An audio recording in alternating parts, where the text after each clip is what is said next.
A todos y a todas. Buenas tardes. ¿Cómo están? Buenas tardes. Muy buenas tardes. Vamos a empezar nuestra clase. Vamos a casi terminar hoy nuestro tema, ¿no? El tema de lógica. A ver, vamos a organizarnos un poquito aquí. He estado viendo material de semestres pasados y he juntado un pequeño material que va a servirnos de práctica. Aquí estamos. Entonces, nuestra última clase tiene que haber sido el 23. ¿Y qué es lo que estamos haciendo hasta la fecha? ¿Qué es lo que hemos hecho? ¿Qué constituye nuestra álgebra? Ya saben que nuestra álgebra contiene de 4 temas. Lógica, conjuntos, relaciones y funciones. Parece un material muy reducido. Son 4 temas nomás. Pero la profundidad con la cual vamos a hacer muchos de estos temas es lo que marca la diferencia y es lo que nos diferencia de las otras carreras.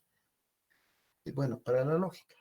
En primer lugar, con lo de lógica hemos empezado con la idea de proposición.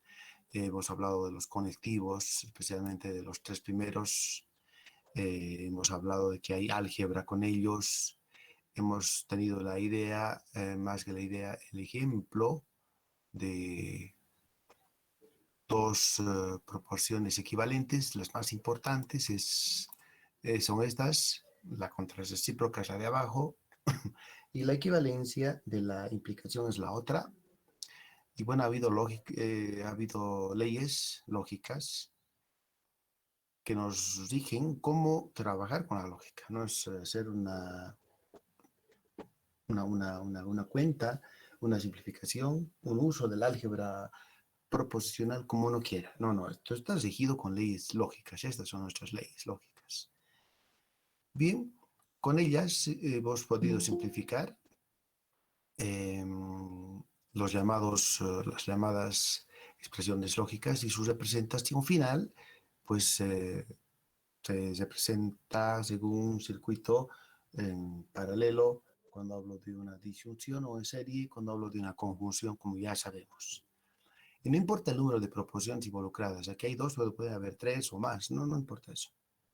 Muy bien, luego hemos arribado con ese motivo, aparentemente, como dice un colega que ya no es colega nuestro, profesor antiguo, decía, en matemáticas construimos un cañón, decían así, ¿no?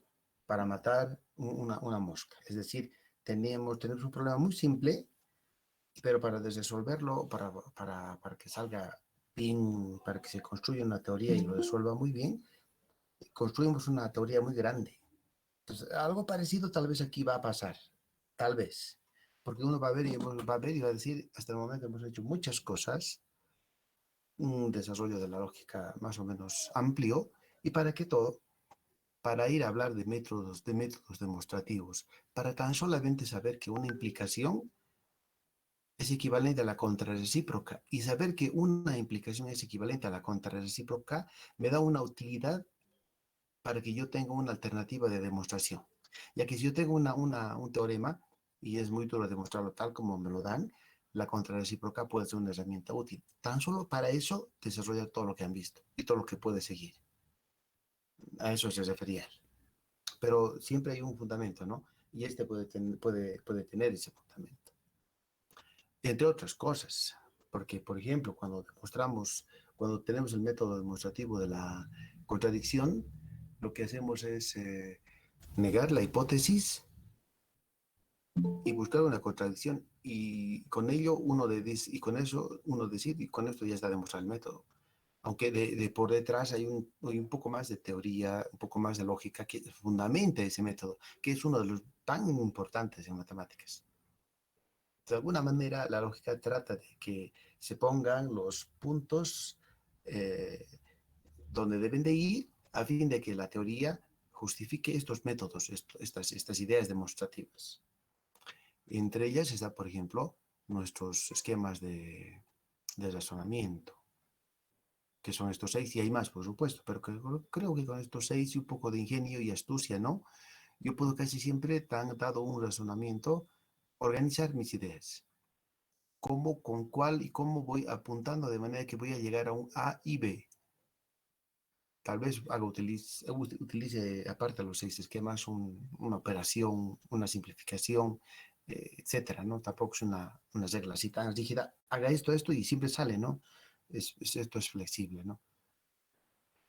Y después de habernos entrenado ya un poquito con el método demostrativo tan importante y uno de los más eficaces, que es el modus ponens y el silogismo hipotético, estos dos básicamente son los fundamentos de todo lo demás. Por ejemplo, en una conferencia, cuando aún no teníamos el problema de la pandemia, organizamos un evento que llamamos siempre cada año las jornadas matemáticas. Y creo que lo hemos dejado en la versión 16, algo así, no me acuerdo mucho. En una de esas conferencias invitamos a un doctor de matemáticas, el doctor Pino. Uno lo debe conocer porque él es profesor en la Universidad Católica, ¿no? Y su área de especialización del doctor Pino es, pues, álgebra y lógica. Y una de sus charlas era muy bonita y habló de la lógica trivalente. Y entonces, al hablar de la lógica trivalente, él tomó una parte que me pareció muy importante y que tiene que ver mucho con lo que nosotros hacemos. Él decía que para desarrollar una teoría en lógica se necesitan los axiomas básicos y el modus ponens y el silogismo hipotético como armas fundamentales, herramientas fundamentales para tener los elementos lógicos que nos permitan deducir la teoría, los teoremas, los resultados de esa teoría. Entonces él decía, si yo tengo una lógica trivalente, todo puedo tener, todo podemos perder, menos el modus ponens y el silogismo hipotético. ¿Por qué? Porque el modus ponens es una forma segura de, a partir de una implicación, teniendo el antecedente, con seguridad concluir el consecuente. Esto es una implicación, ¿no? Es un teorema. Si yo tengo el antecedente, debo decir, si esto no tuviese, mi teoría le estaría faltando algo. Entonces, por eso en su exposición hablaba mucho de que todo puede perder, podemos quitar muchos axiomas para perder en la teoría, construir nueva, con menos axiomas. Pero lo que no puedo perder son mis elementos de la lógica, decía él. Y hablaba del modus ponens como principal herramienta. Entonces, así pues pueden ver que hay teorías matemáticas que se fundamentan en diferentes axiomas, pero el elemento, la lógica, el cómo pensar correctamente para deducir bien lo que tengamos que deducir es esto, los esquemas lógicos. Y aquí, en esta teoría tengo estos 6, que creo, por mi experiencia, son los más importantes, voy a decir, los que más se van a utilizar. Bien, entonces como el objetivo fundamental de esto que he pasado muy rápido y han visto ya, es básicamente hablar de los métodos demostrativos, porque es lo más importante, porque todo lo que se hace en matemáticas se demuestra, ¿no? Todo, no hay algo que no se pueda hacer así, salvo seamos muy pragmáticos y vayámonos a calcule y haga cálculos y cuentas, pero como nosotros, la mayoría de los que están escuchándome son los del área ciencias, matemáticas y física, estamos intentando construir teorías. Los de informática también, obviamente. Y entonces el pan nuestro cada día para nosotros tiene que ser la demostración. Entonces, esto que he dado aquí muy rápido, porque hay muchas cosas que no he dicho totalmente. Se va a decir en matemáticas cuando hagan ustedes, por ejemplo, la materia con el licenciado González, ustedes tienen una materia que se llama, caramba, el nombre se me está olvidando, es... pues tiene que ver con lógica, pero déjame acordar el nombre. Y axiomática, claro, axiomática creo que es el nombre, axiomática y conjuntos, algo así. Ahí se fundamenta mucho más, con mucha más profundidad, yendo a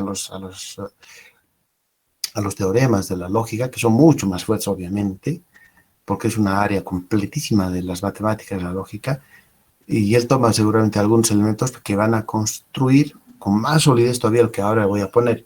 El nombre aquí debía haber sido Introducción a la Lógica, pero no doy todo, no puedo dar todo, el tema es amplio. Pero ya con esas herramientas, la última vez que nos hemos visto, de alguna manera sutilmente les hemos dado una pauta de cómo demostrar usando el método indirecto. Como receta, digamos, era tómese la hipótesis, le va a negar y con las hipótesis busca una contradicción. Entonces ya un poquito ya he empezado a sugerir otro método demostrativo. Y bueno, hemos tenido ejemplos y ejercicios de diferente forma y tipo. Ahora voy a un poquito más llegar a eso, porque ya alguien me decía al terminar la clase y cuando yo hablaba de los métodos demostrativos, básicamente hay dos grandes líneas, ¿no? Dentro de la teoría de la demostración directa y la indirecta. Cada camino tiene otros subcaminos y muchos otros caminos más. Vamos a ir nosotros a los caminos más importantes. Y entre ellos habíamos hablado de los métodos directos e indirectos. Yo ese día evidentemente hice algunas demostraciones, tanto directas como indirectas, y inclusive utilicé el método de la contrarrecíproca porque era la única manera, entre comillas, de demostrar este teorema. Y hasta aquí llegamos. Creo que ahora ya estoy listo entonces para poner una otra práctica con la cual ustedes tengan los elementos necesarios para pensar un poco por su parte y ejercitar el método. A ver, he estado buscando mis archivos y esto es lo más difícil, entre comillas, buscar ejercicios que sirvan para hablar sobre la teoría de la demostración. Son difíciles, ¿por qué? Porque cuando yo demuestro cosas, tengo que tener un background, un conocimiento anterior. Y por ejemplo, yo puedo traer una demostración que haga referencia a matrices nilpotentes. Pero alguno de ustedes dirá, pero yo no sé qué es una matriz nilpotente. Es una limitante, entonces, eso. Otro podría decir, yo voy a traer una demostración que haga referencia, digamos, a relaciones de recurrencia. Y uno dirá, pero yo no sé qué son relaciones de recurrencia. Entonces, de esa manera, cuando busca uno demostraciones, entonces el conocimiento anterior es muy limitado, porque ustedes están empezando, están en primer semestre. Pero las ideas que vayan a aprender y les vayamos a nosotros mostrar, tendrían que servir solamente para tener una pista de cómo se hace una directa y cómo se hace una indirecta. El que ustedes hagan una demostración, obviamente lo van a hacer, pero eso sería, digamos, aquí de un cuarto semestre para adelante, yo creo que ya van a tener, digamos, la matemática necesaria para que uno diga, ok, estoy en tercero, estoy con este problema, y dice que demostremos. Y como ya tienes la matemática, y ya viste en primer semestre que hay dos métodos, directo e indirecto, seguramente echas mano de alguno, y bueno, empiezas a escribir los argumentos para construir una demostración, pero eso es porque ya tienes matemática. Y como ahora no tienes mucha, esa es la limitante, y apenas he conseguido algunos. Sé que hay más, pero tengo tanto material ahí que al final buscar es como buscar una aguja en un pajar. Entonces, aquí voy a poner esto. Demostrar, a ver si el texto a lo mejor ya viene con ese enunciado. Demostrar los siguientes teoremas. Esta es entonces nuestra práctica 4. Y aquí tengo una gran colección de diferentes cosas, de todo un poco. Este es un conjunto de ejercicios que creo que son muy accesibles para todos y todas, que van a usar, miren, solamente habla de cuestiones de paridad, los números enteros, un número es par, si es divisible entre 2, y si no es impar, o lo que es lo mismo, un número es impar, si es un múltiplo de 2 más 1 o menos 1, no una de las dos formas.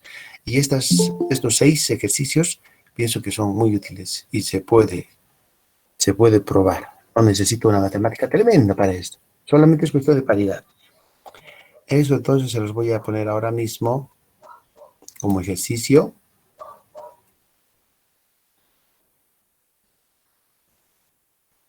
Y pues si a alguno no le sale algo, ni no tengan miedo ni tengan vergüenza, me tienen que decir, esto no me está saliendo, ¿cómo voy a hacer?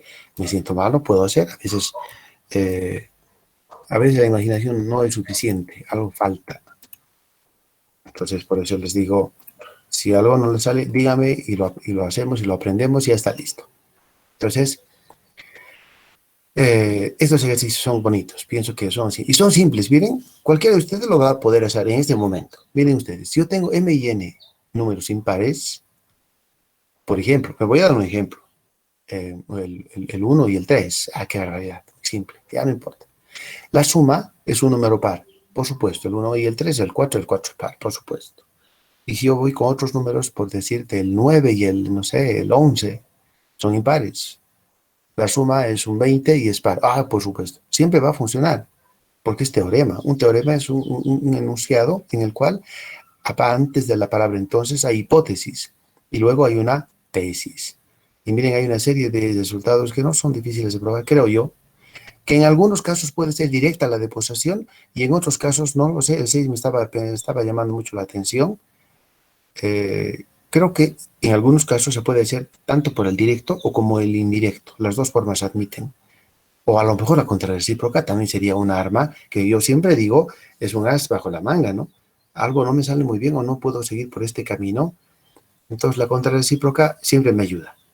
Entonces miren, aquí les pongo estos 6 problemitas que seguro les van a hacer pensar un poquito, pero son resultados muy lindos.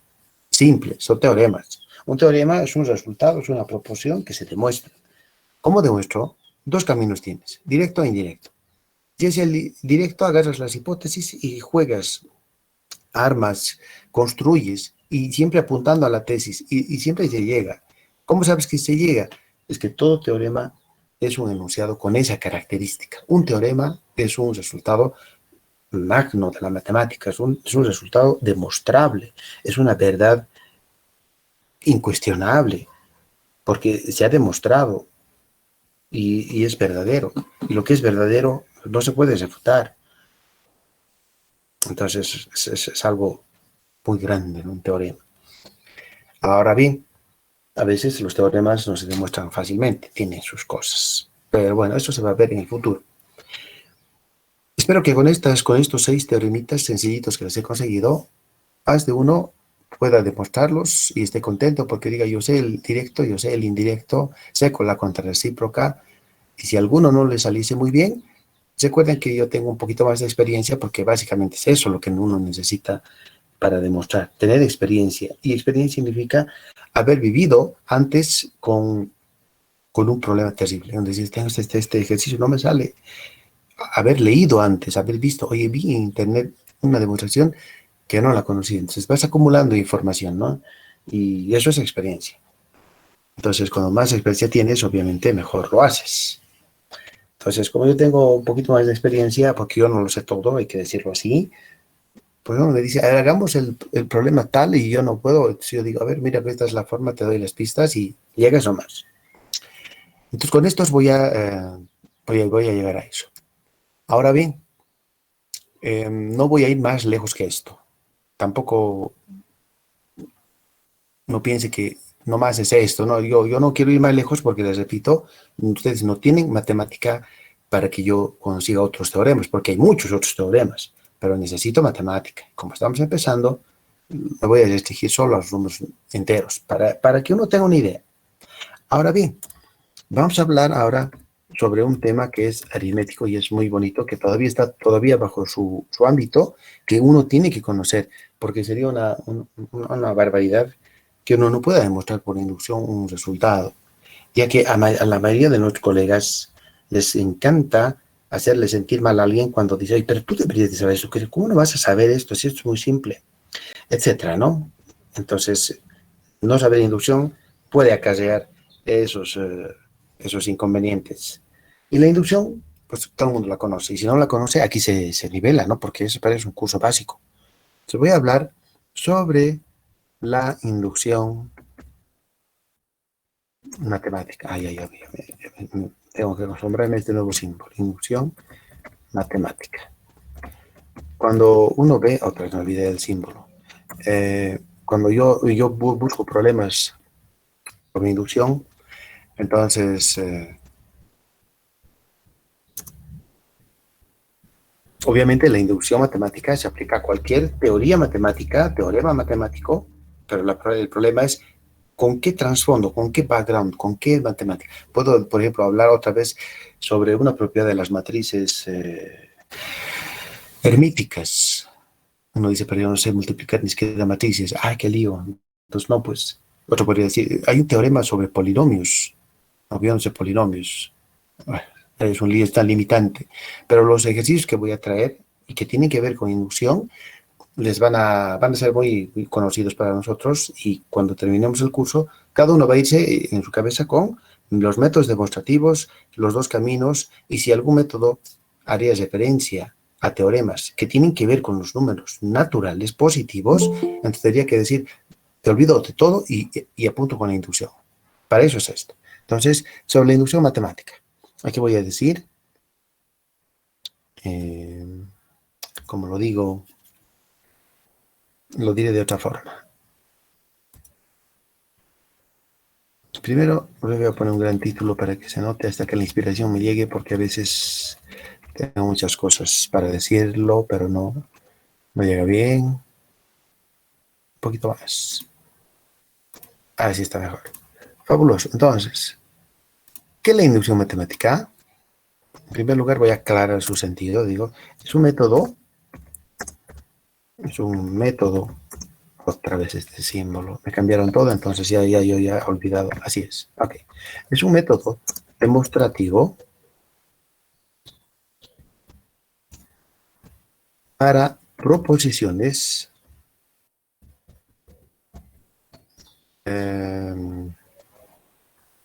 que dependen de un número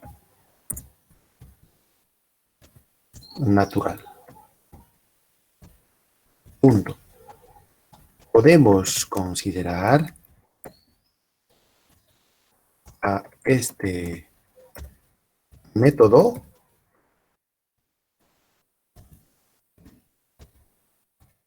como un método directo.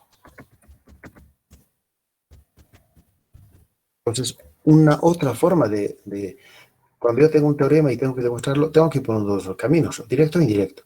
Entonces, este se llama inducción, pero se le puede considerar como un método directo. Así sea inducción, es un método directo, porque solamente utiliza las hipótesis y algunas de nuestras cuentas y lo que sepamos del área que estamos estudiando y llegamos al teorema, a la conclusión. No es indirecto, pero solo sirve para proposiciones o teoremas que dependen de un número natural. Solo para eso sirve. Por ejemplo, si yo tengo un teorema que dice que la raíz cúbica de la raíz cuadrada de 3 es irracional, ahí inducción no creo que entre. No creo que entre, aunque quién sabe, no puede faltar un matemático brillante que lo relacione con la solución de una ecuación en los números naturales, y no sé, pero básicamente cuando el teorema te hable de un número de que depende de un número natural para llegar a una conclusión, ahí tiene que estar la inducción.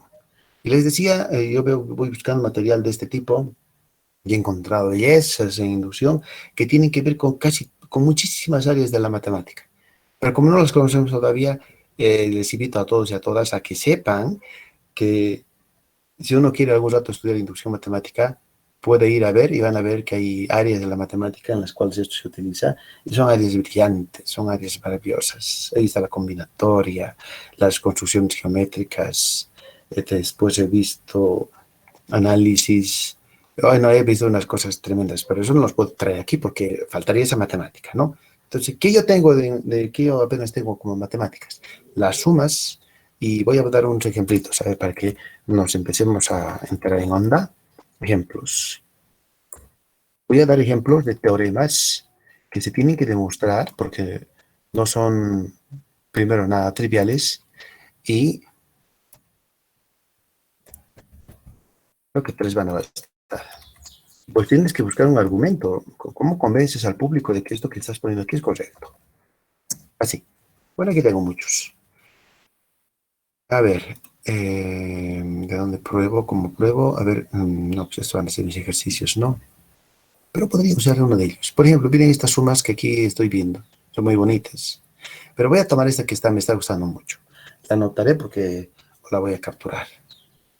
Ya, capturémosle. Entonces, imprimimos. Y miren, varios enunciados. Voy a tomar uno nomás de ellos porque tengo varios de estos listos para que yo los vaya viendo. Entonces, es un argumento, es una frase muy importante esta. Control copio. Y aquí mismo lo pongo.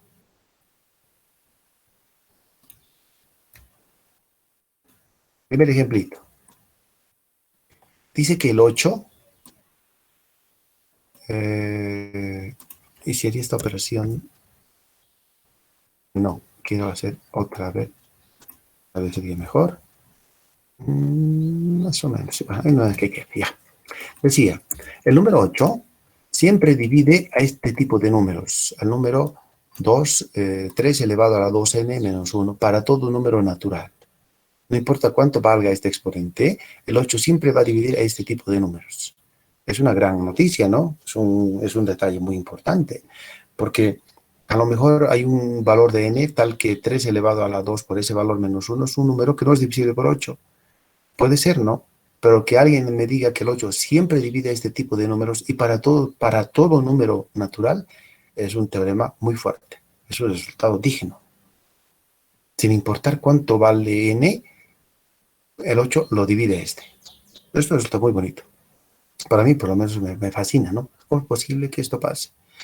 Más todavía, el de dónde ha salido sería mucho mejor saber, pero a veces tenemos el teorema y le decimos, esto sucede y la demostración es lo que cuenta. Debería de una forma de dividir y probar que el residuo es siempre cero, porque ahí la división es exacta. Pero ¿cómo lo haríamos? Aquí también me está gustando mucho este logaritmo, pero pienso que es una algebrita muy simple, pero aunque tampoco voy a ser tan simplista y decir esto es muy simple de probar. Pero ya le estoy mostrando algo. Entre estos tres, me ha gustado este. Bueno, los tres son bonitos, pero este resultado me gusta mucho más por el logaritmo. Sucede que es un teorema, ¿no? Que para todo número n, sin importar cuánto vale n literalmente, esta suma es igual a este valor. Este símbolo especial, si alguno no lo sabía, es el símbolo de sumatoria y los ayuda a simplificar. Sumas largas los hace cortitas con este símbolo de suma, sigma. Y si tú tienes productos muy largos y son tediosos, el producto largo lo puedes hacer chiquito con el símbolo de la productoria, la pi mayúscula. Hay símbolos que nos ayudan a hacer eso. Son símbolos.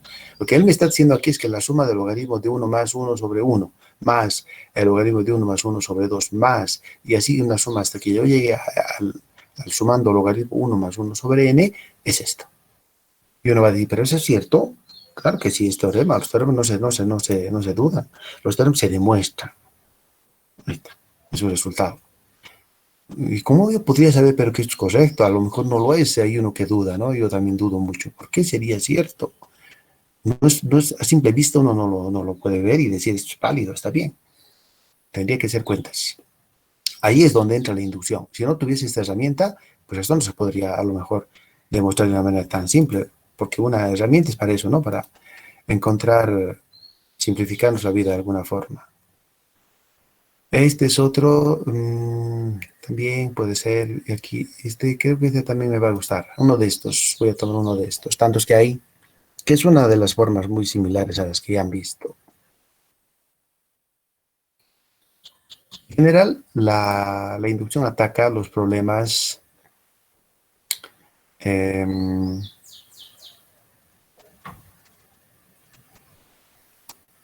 tomaré este. La inducción, para lo que yo estoy buscando, va a concentrarse en sumas y nociones de divisibilidad. Se puede utilizar en otras cosas. Entonces la materia tendría que tomar mucho más tiempo. Por eso yo les invito, ¿no? A muchos les digo, si uno viese las bellezas que hay dentro de la inducción, se quedaría satisfecho de estudiar matemáticas, porque encontraría cada belleza, cada teorema bonito que hay, y para que mis palabras no queden sueltas en la nada, mañana pasado les voy a traer una aplicación en geometría nada trivial. Ustedes van a ver que lo que voy a traer no es simple, es de geometría, tiene que ver con números naturales, y cuando se saca una conclusión dices, pero ¿es cierto? Ahí entra la inducción, pues si te voy a hacer la demostración, voy a preparar algo. Sé que hay mucho, como les he dicho y siempre les digo a todos, yo no sé toda la matemática, pero si alguien me dice, a ver, haz esto, Entonces yo le digo, pero yo sé dónde es ese material. He visto alguna vez, porque siempre estoy buscando material, ¿no? De todo tipo. Entonces yo digo, yo sé dónde. ¿Qué quieres sobre qué área quieres que dé una charla, voy a decir, o hable sobre algo? Sobre esta. Bueno, voy, busco, armo y les traigo y les cuento y van a ver que va a ser una deliciosa charla porque va a ser muy bonita, les puedo asegurar. Bueno, pero ahorita, miren, ya les he puesto ahorita 3 problemas concretos. Este tipo de argumentos, de aseveraciones, de afirmaciones, yo las tengo que justificar. Y la única forma en este caso es por inducción. Hay más, pero yo solamente me voy a concentrar en 2 áreas. La noción de divisibilidad y las sumas. Nada más que eso. Bueno, si es una productoria, con el logaritmo lo vuelvo en una suma y es lo mismo. Bueno, no pasa nada. Bien, entonces aquí daría ejemplos concretos de cosas que vamos a ir demostrando y para las cuales tenemos literalmente una herramienta poderosísima, se llama la inducción matemática. Voy a dar suficientes ejemplos para que todo el mundo sepa cómo usarlo y cuando ya sepa muy bien van a decir, ok, ya había mostrado, ahora resuelve este y vas a hacer lo que yo te diga, vas a utilizar el algoritmo y te va a ir muy bien. Y con el 1 me dice, también hay una forma, te voy a explicar el código. Y con el 2, lo mismo, entonces los 3 vas a poder demostrarlos. Fabuloso. Entonces, a ver, sobre el método, vamos a decir, teorema, mejor le pondré para que se le dé esa importancia de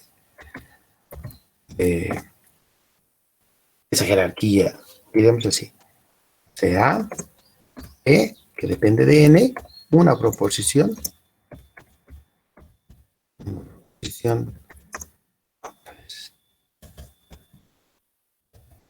E depende N, un número natural. Un número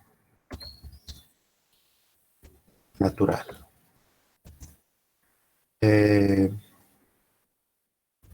Para demostrar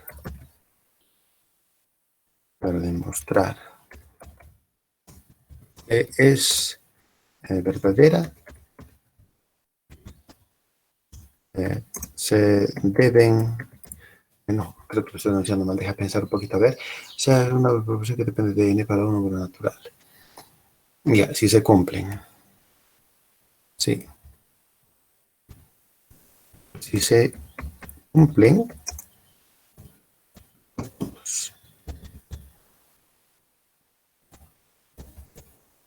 no, ese no, así no.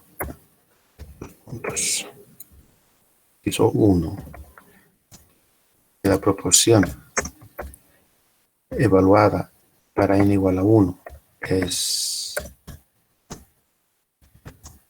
cierta. 2. Suponiendo que la proposición en un n es cierta y se prueba que la proporción en n más 1 es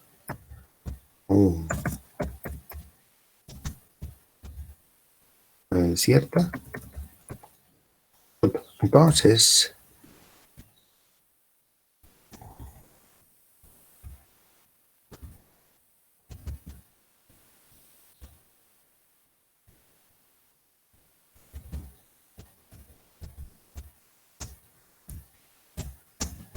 la proporción que depende de n es verdadera para todo número natural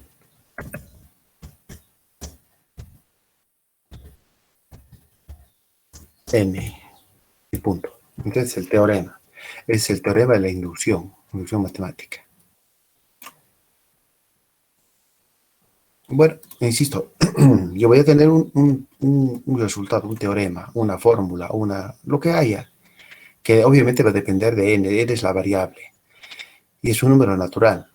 Si se cumplen 2 condiciones, que el teorema es cierto cuando n vale 1, y que si yo supongo el teorema para un valor de n, lo supongo cierto, y lo demuestro para el siguiente valor de n, entonces con estos dos puntos estaría justificando que la proporción es verdadera para todo número natural n. Gracias. Esto suena y huele a receta. Haga esto y ya lo tiene. Es teorema. Si es teorema, hay la demostración. Entonces, la demostración, si uno lee el libro de álgebra de Rojo, que está en nuestra bibliografía, en algún momento en el índice va a buscar inducción matemática, demostración. Y ahí está el por qué tiene que darse esto, cómo es que tiene que darse este otro, y cómo el teorema, cuando él intenta demostrar que la proporción es cierta para un conjunto S, demuestra que ese conjunto S, siendo un subconjunto de los números naturales, se vuelve todos los números naturales. En consecuencia, estaría demostrando su validez para todo conjunto de los números naturales. Eso es un teorema, hay que saber, sería muy bueno ver la demostración, y está en diferentes formas y con diferentes argumentos, porque no es la única forma de demostrar el teorema de la inducción, pero hay una demostración. A lo que hay que hacer es, si alcanza el tiempo, demostrar este teorema, pero lo importante es aplicarlo, porque sería fatal que conozca la demostración, pero no sé utilizarlo en los ejercicios. Vamos a tratar de ir mejor por eso, pensando en que si no lo demuestro ahora esto, seguro que Carlos González lo va a demostrar en axiomática. Así es la materia. Desde cuarto semestre o tercer semestre en la carrera de matemáticas, ahí teníamos todo el fundamento de esto y mucho más. Bien, pues, entonces, así es como tienes que proceder. Entonces, veamos un ejemplito concreto. Demostrar, probar. Bueno, pero ya no pondré nada de estas cosas porque yo ya lo tengo esto hecho en los ejemplos en las clases anteriores. Y creo que aquí estaba encontrando mucho material. Miren lo que hay aquí. Una barbaridad de ejercicios resueltos con todo, de toda forma y estilo, de los cuales vamos a tomar algo para empezar. Poco a poco les voy mostrando todo. Este resultado me gusta mucho, es muy bonito.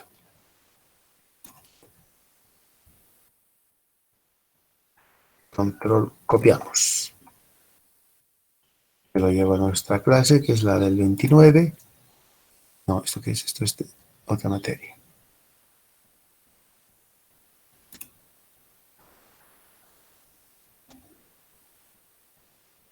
Entonces no he grabado aún, pero podemos hacerlo. No, es esta. Aquí está. Es esta.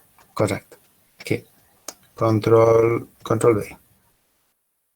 Aquí voy a dar entonces ahora el ejemplito que va a ilustrar el cómo este teorema se lo utiliza, se lo implementa. Ejemplo. Probar que la suma de todos los números impares, 1 más 3 más 5, etcétera, etcétera, todos los números impares, siempre es igual a n al cuadrado, donde n es el que genera el número impar. Por ejemplo, el 3 es un número impar. Ya sabes tú, ¿no? Un número par es el divisible entre 2, y si no es divisible entre 2, tiene que ser impar. El 13 no es divisible entre 2, entonces el 13 es un número impar. Y el 13 debe escribirse como doble de alguien menos 1. ¿Quién será ese alguien? Ese es el que termina en la suma. Por ejemplo, si es 13, pues ese alguien va a tener que ser 7, ¿no? 7 por 2, 14, menos 1, 13. Entonces esto sería, si esta suma llega hasta el 13, 13 cuadrado. Bueno, esta formulita, dicho sea de paso, se llama fórmula generatriz, porque esta formulita es la que va generando estos términos. Por ejemplo, si n vale 1, tú haces 2 por 1 menos 1, este. Si n vale 2, el siguiente número natural, 2 por 2, 4 menos 1, este. Si n vale 3, 3 por 2 menos 1, este. Y el siguiente que no está y está en los puntos suspensivos se lo obtiene cuando n vale 4. 4 por 2 menos 1 es este que está aquí en los puntos suspensivos. Y así puedo completar mi suma tanto como yo quiera. Lo importante es que cuando yo llegue al enésimo número impar, la suma de todos estos n números impares es n cuadrado. Así dice el teorema. Y la pregunta es, ¿no? Y esto será cierto, pero ¿será que es n cuadrado? ¿Será que es una fórmula un poco más complicada, más larga, más bonita? Sí, solamente es n cuadrado, dice, ¿no? Alguno. Y la respuesta, sí, así es. Y si es, necesitamos una demostración, una prueba. Pues aquí viene la prueba entonces. Como esta es una fórmula, es una afirmación y es verdadera, por si acaso, no es falsa. Entonces es un teorema, una proporción. En esta fórmula, n es un número natural, por supuesto. No puedes ponerle un tercio ni raíz cuadrada de 7. N es un número natural. A esta fórmula le voy a llamar proposición. Sea P sub n, la proporción que diga la suma de los n primeros números impares es n cuadrado. Ya, ok, ya tengo entonces mi proporción bien anotada. Ahora, quiero demostrar que esto es correcto. Bueno, el primer paso entonces, tal como aquí decíamos, aquí está muy lejos, el inciso 1, tienes que chequear que la proporción por lo menos sea cierta para el primer número natural, que es el 1. Por lo menos eso que pase. Si eso no pasa, ya no pasaría ningún otro caso más, porque ya habría fallado desde el primer número natural. Entonces, a n le vamos a dar el valor de 1. Este n vale 1, por eso digo p en 1, y eso me daría lo siguiente. Como esta es la fórmula generatriz, esto genera mis sumandos, cuando n vale 1, 2 por 1, 2, menos 1, 1. Entonces el primer sumando sería 1. Esta suma se quedaría ahí solamente en 1. Y ahí quedaría, y ahí termina, y no va más lejos. Ahora bien, 1 sería el lado izquierdo de la igualdad, y el lado derecho sería 1 cuadrado. Y esto es lo que se ha puesto aquí. Y entonces, como ustedes pueden leer, está claro y se verifica sin ningún problema que 1 es igual a 1, cumpliéndose entonces nuestro teorema. Es decir, la fórmula que me han dado es correcta, funciona muy bien, por lo menos cuando n es 1, mira, lo estoy comprobando. Y si tú quieres, pon 2 con 3, pero nunca vas a terminar si haces eso. Lo que hay que buscar es un argumento, y el argumento general viene dado ahora por la segunda parte del teorema, que dice así. Hemos de suponer que la proporción es cierta para un k. Bueno, aquí lo había puesto en un k y luego es un k más 1. Bueno, hagamos eso, para que nadie se moleste. Aquí le pones n y tienes que encontrar n más 1. Otros autores le ponen como yo k y le pones luego k más 1. Otros le ponen aquí k menos 1 y demuestran para k. Es lo mismo. Lo que importa es que tú demuestres el teorema para un valor y a continuación para el siguiente. Eso es lo único que se necesita. Y aquí vamos a escribirlo así. Vamos a decir, suponemos la proporción para un n igual a un k. Es decir, esta fórmula no la escribimos para n, para k. Entonces 1 más 2 más, perdón, 1 más 3 más 5 más 2k menos 1 sería igual a k cuadrado. Bueno, ok, así que sea, magnífico. Y esta sería la hipótesis, ¿no? Porque dice el teorema, supongamos P de K cierta. Supongamos P de K cierta, es decir, esta fórmula cierta. A partir de esto, dice, y se debe demostrar, se debe de probar que la fórmula es cierta para K más 1. Ahora digo, aquí vamos a probar, a demostrar que el teorema es cierto para K más 1. Es decir, vamos a demostrar que esta fórmula es aún verdadera si n vale k más 1. 1 más 3 más 5 hasta k más 1. Fíjense cómo en la fórmula generatriz, en n voy a poner k más 1. Mira, aquí está k más 1. Y el resultado de esta suma de los k más 1 sumando sería k más 1 cuadrado. Entonces, esta se llama la hipótesis de inducción y esta es la tesis de inducción. A esto debo llegar con esta hipótesis. Esta es la hipótesis de inducción, P de K cierta. Esta es la tesis de inducción, a esto debo llegar. Y se prueba, se debe demostrar. Muy bien. En primer lugar, observemos que aquí hay K sumandos. Y aquí hay, obviamente, K más 1 sumandos, porque hemos aumentado el siguiente. Porque esto se hacía para un K, ahora lo estoy haciendo para un K más 1. Si aquí yo tenía K sumandos, ahora aquí yo tengo K más 1 sumandos. Si yo logro demostrar esta igualdad a partir de esta otra, estará fabuloso y se habrán cumplido las dos condiciones del teorema y entonces la conclusión será que es cierto siempre. A ver, hagámoslo. Cuando lo hacemos, vamos a poner la frase en efecto. En efecto significa aquí empiezo.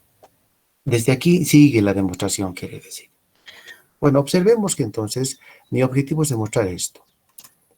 Entonces empiezo escribiendo el término izquierdo tal como está aquí. Por favor, por más ganas que yo tenga, o que ustedes tengan, nunca pongan esto. A veces uno dice, quiero demostrar eso, entonces uno copia y le pone aquí así. Yo no debería de decir que no hagas nada porque ya has demostrado, ya lo has deducido. ¿Cómo? No sé, pero ya lo has hecho.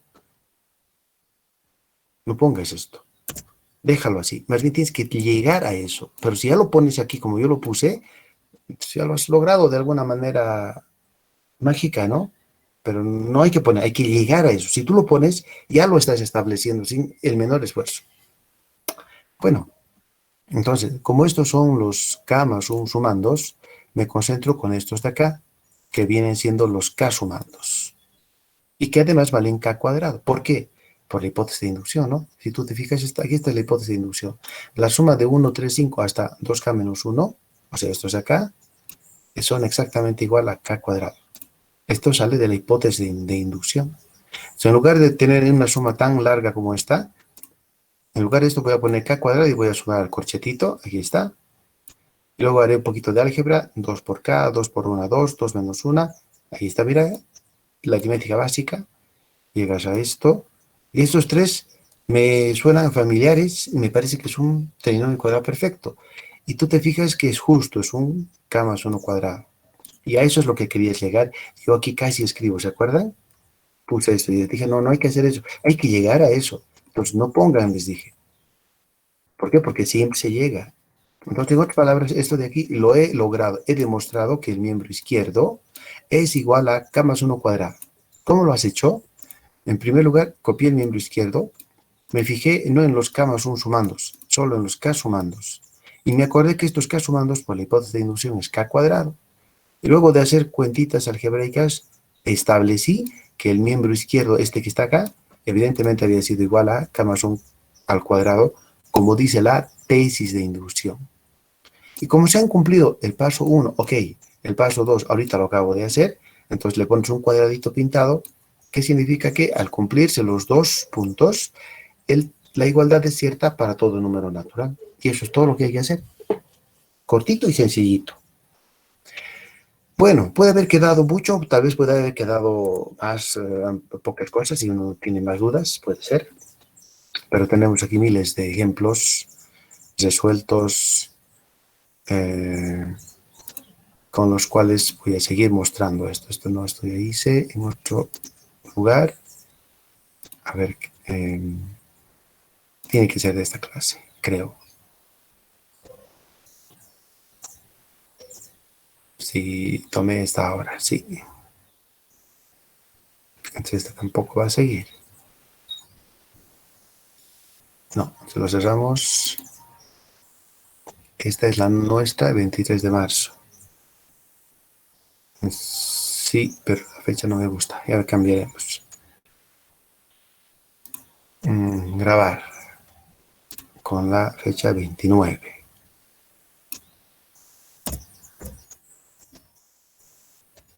Perdón, muy bien.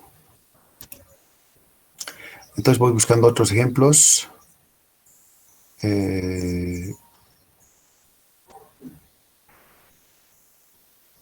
Ahí debe haber esto, así de aquí lo tomé. Hay más ejemplos por aquí resueltos. Por ejemplo, probar. Este ejemplo también es bueno.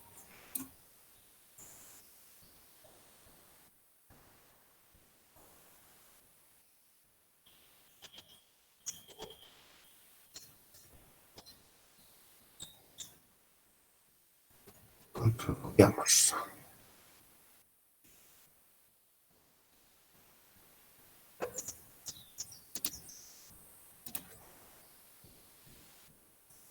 Dice así este ejemplo. Ejemplo, probar, dice, que la suma de 2 más 5 más 15, etcétera, etcétera, etcétera, con esta formulita, que es la fórmula generatriz, por eso aquí le he puesto nombre y apellido, es dada por esta fórmula. O sea, la suma de estos números es esto. Esa es la suma, ese es el resultado. Tenemos todas las dudas de esto, porque no creemos que esto es así. ¿Cómo podríamos ver esto? Ahí está el ven, ya se ve mejor aquí, un signito menos no se veía. Queremos establecer que esta fórmula sea correcta. Queremos demostrarla. ¿Cómo lo vamos a hacer? vamos a ver algunas cuentitas como aquí he puesto para convencernos un poquito. No olvidemos que esta es la fórmula, la última es la fórmula generatriz. En nuestros ejemplos, esta es la fórmula generatriz. 3n menos 1 al cuadrado genera todos estos sumandos. Y aquí algo parecido, la sumatoria no me deja ver, pero ya vamos a ver eso. Ok, esta es mi fórmula generatriz. Y como es mi fórmula generatriz, le voy a demostrar que esto genera estos que están aquí. Y los que no se ven en los puntos suspensivos. A ver, solo para que vea que esta es la fórmula que genera estos. Si n fuese 1, el primer sumando número 1. Si en esta fórmula generatriz ponle n y n1. Aquí está 1 y 1. Bueno, 1 menos 1, 0. Esto 2 a todo número a la 0, excepto el 0 es 1, ¿no? Esto es 1 y 1, 2. Aquí está. Este primero salió cuando n vale 1. Este 5 va a salir cuando n vale 2. A ver, dice, no. En la fórmula generatriz se pone n igual a 2. 2 menos 1, 1, 2 a la 1, 3 a la 1, 5. Ah, claro, obvio. Si n fuese 3, tendríamos que ir a la 13. A ver, si en esta fórmula ponemos n igual a 3, y este sería un 4 y un 9 y 3, fabuloso. Y si n fuese 4, ya no lo escribo, pero lo vamos a hacer mentalmente. El cuarto sumando, que aquí no se ha notado y que está en los puntos suspensivos, tendría que valer 2 al cubo más 3 al cubo, 3 por 3, 9, 27, 27 más 8, 35, creo que es 35 el que está por aquí, si mi aritmética no ha fallado. Pero ven, de esa manera, con esto, con esta formulita mágica, yo puedo encontrar todos los sumandos que yo quiera, hasta que me canse. Bueno, el último es este. Muy bien. La suma de todos estos números especialmente escogidos según esta fórmula generatriz y la suma de todos ellos es esta sumita. Ahora, eso es lo que quiero demostrar. ¿Cómo lo hacemos? Decimos, usamos inducción matemática para probar esta suma. En primer lugar, le vamos a dar un nombre a esta fórmula tan especial. Vamos a llamarle P, que depende de N, la siguiente aseveración. 2 más 5 más 3 más esta fórmula, puntos suspensivos, es esta otra. Es una afirmación. Decimos, todos estos números sumándose vienen dados por este resultado. Probémoslo eso. ¿Cómo? Pues el primer caso es chequear que esta suma sea cierta, por lo menos cuando n vale 1, que es el primer número natural. Si aquí fallaría, ya ni intentes porque hay algo mal en la fórmula, alguien ha copiado algo mal y ya ni lo hagas, ni sigues, no vas a llegar a nada.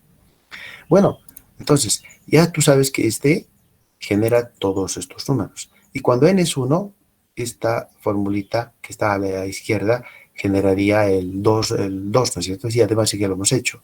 Si n vale 1, esta formulita te genera el 2. Y lo que yo aquí hice es chequear el lado izquierdo y probar que es igual a 2, que es lo mismo. Solamente empecé de atrás para adelante. Pero no es nada más que eso. Entonces, ya que yo sé que esta fórmula generatriz cuando n vale 1 me da el 2, en mi mente está el 2, chequeo el lado derecho para ver si esto me va a dar 2 cuando n vale 1. A ver, veamos. Aquí he copiado la misma fórmula. En lugar de n he puesto 1. Miren, 1 y 1. He hecho cuentas. Este es 2 por 2. 2 a la 2 es 4. 4 menos 1, 1. Y este 3, 4 en total. 4 medios, 2. Ah, cierto. 2 era el primer término de la suma. Entonces aquí reitero. Si n vale 1, esta suma se reduce al solo 2. Y el lado derecho te dará todavía 2. Eso hemos chequeado. Mire, hemos revisado, hemos reemplazado 1 y me ha salido 2. 2 es igual a 2. Se ha cumplido. La fórmula es correcta. La fórmula funciona cuando n vale 1. Pero no sabemos si sigue funcionando siempre. De eso se trata ahora el punto 2. En el punto 2 decimos entonces. Suponemos la suma, esta suma que está aquí, mejor vamos a irnos a esta suma. Suponemos esta suma para, no un número n, para un número k. Para n igual a k. Es decir, 2 más 5 más 13, etcétera, etcétera, hasta que la suma, hasta que el término genérico no sea 2 a la n menos 1 más 3 a la n menos 1, sea 2 a la k, porque n vale k. K menos 1, 3. Y esta sea esta suma cuando n vale k. Ya, esta es la hipótesis de inducción. A partir de esto debo probar, a partir de ello debemos probar que la fórmula que ahorita he escrito aquí, si bien la estoy suponiendo que es cierta para un k, debo probar para k más 1. Probar para k más 1.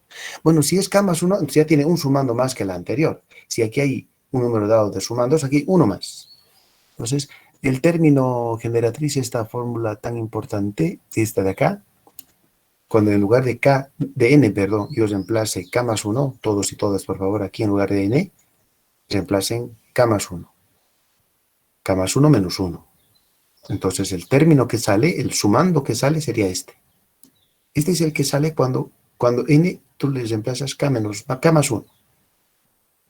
Este sería el anterior. Este último, el penúltimo.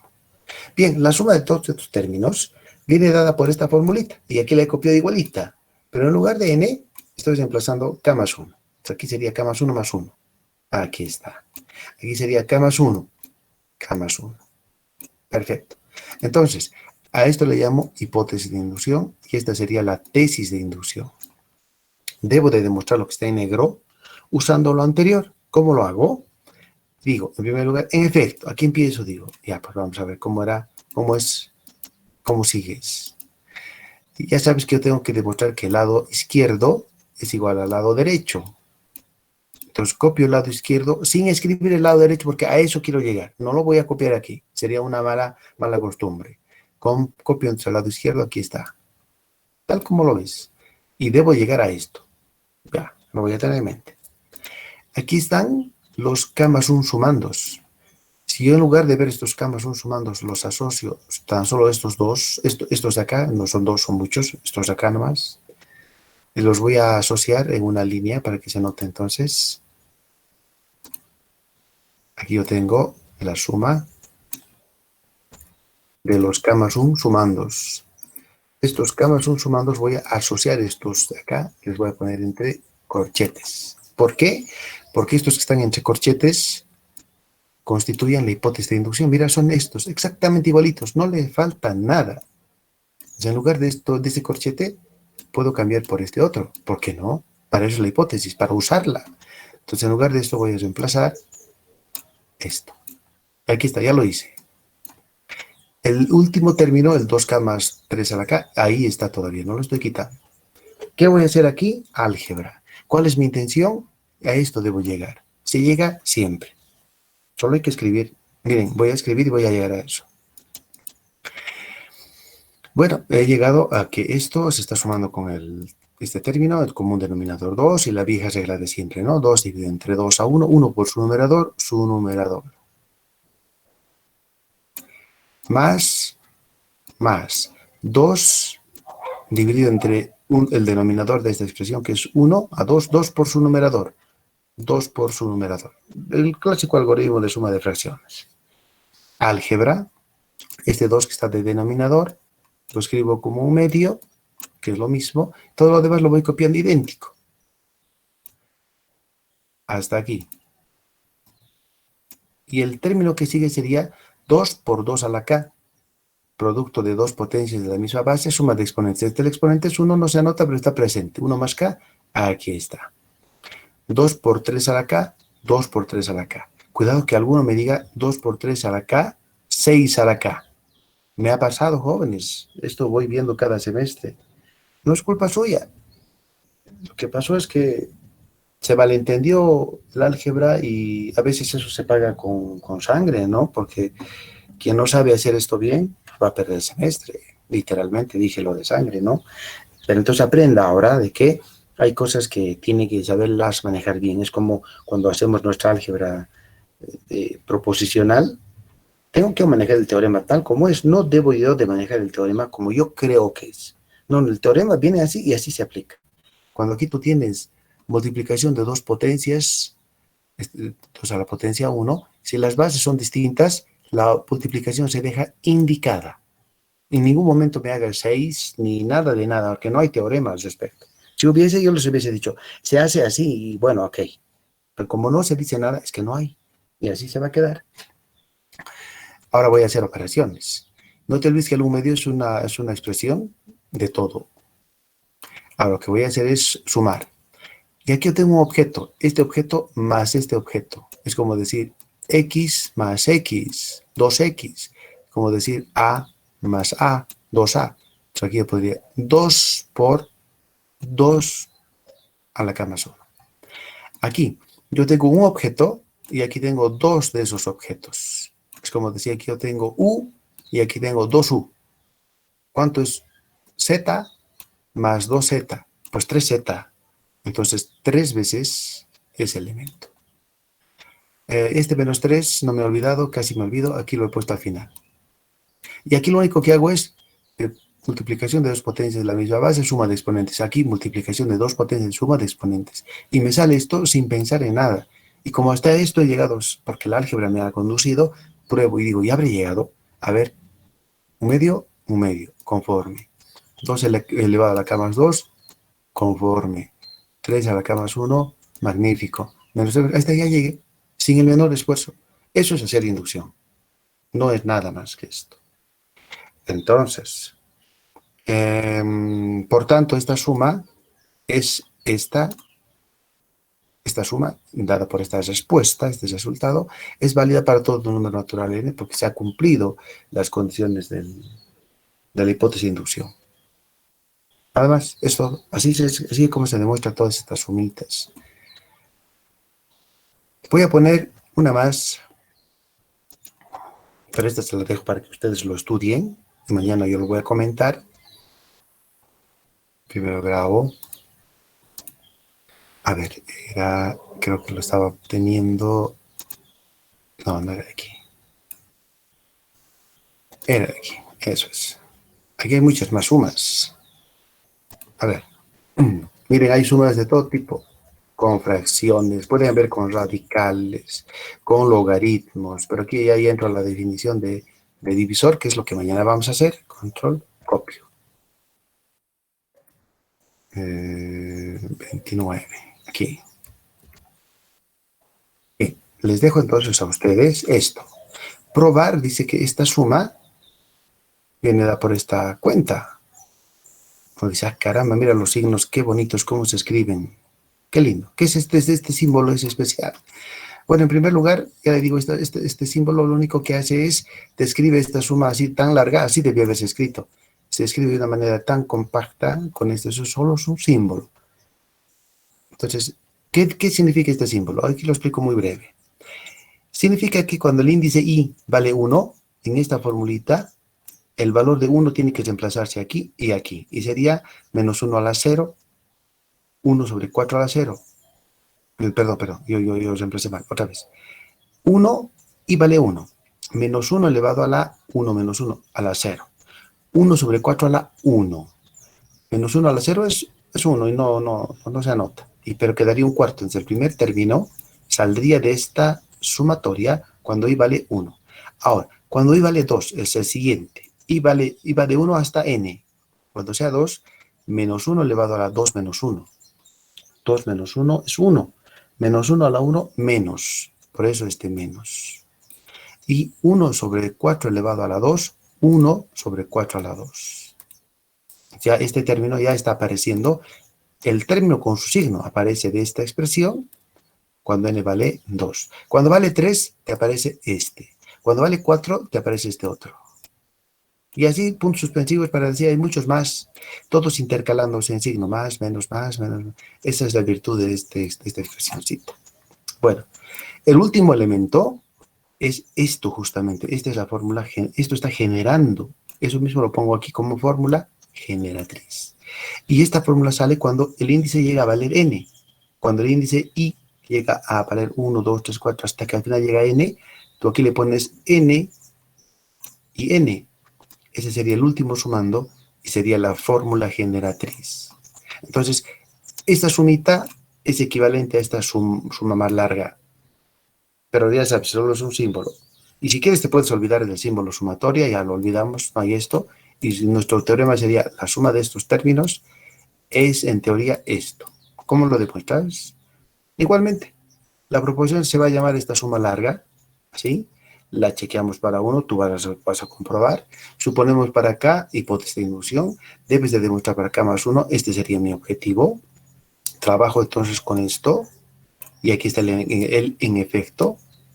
Se utiliza la hipótesis de inducción, aquí se hace álgebra literalmente, álgebra de colegio. Aquí explico cómo los signos se han utilizado, cómo se han reemplazado, solo es álgebra. y se llega al final deseado. Se llega a esta parte. A eso quiero llegar y justo a eso llego. Igualito, no le falta nada. Y te ponemos el simbolito de almost para decir la demostración está concluida. ¿Qué se utilizó en el camino? Álgebra, nada más que álgebra. Y aquí he explicado con detalle cómo hemos utilizado, en qué momento los signos se han usado. Entonces esto es gala de álgebra. Solo es álgebra. Bueno, entonces estudien este ejercicio, desármenlo con todos los detallitos, compréndanlos. Si algo no lo entienden, yo mañana lo voy a comentar. Y mañana le voy a poner el ejercicio, la práctica número 5. ¿O es la 5 ya está? A ver, ¿dónde hemos dejado nuestra práctica? En la 3 estaba aquí. Entonces yo estoy exagerando, creo, por aquí, porque sí. La 3 creo que es la de la demostración indirecta. 3, correcto. Entonces esta es la 4. Ahí, está bien la 4. Luego la 5 va a ser de inducción, sumas. La 6 va a ser inducción, divisibilidades. Y ahí creo que acabaríamos. Bien, ya está grabado esto y se los voy a mandar ahora mismo, en este momento, para que tengan el documento listo, lo vayan a ver con cuidado. Pero su tarea es ahora ver esta álgebra, a ver cómo se ha hecho, por qué se ha hecho, y etcétera, etcétera. No es mucho, miren, no es tanto. Muy bien, ¿alguna duda, alguna preguntita antes de que los deje?